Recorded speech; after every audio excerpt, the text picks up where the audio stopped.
आजचा विषय आहे मूळव्याध, भगंदर, फिशर अशा कोणत्याही गुदद्वाराच्या आजाराचं लवकर निदान झालं तर ऑपरेशन टळू शकते का? तर मित्रांनो, असं आहे, जर आपण अगदी सुरुवातीची लक्षणं शरीरात आल्यानंतर लगेच जर तज्ज्ञ डॉक्टरांचा सल्ला घेतला तर हे जे तिन्ही प्रकारचे आजार आहे हे पहिल्या स्टेजला असणार, अगदी सुरुवात असणार त्याची.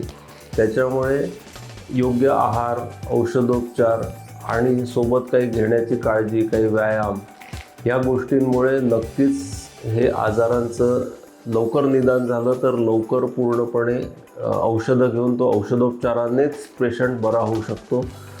जवळपास मी म्हणेल की 50% लोकांना ऑपरेशनची गरज पडणार नाही.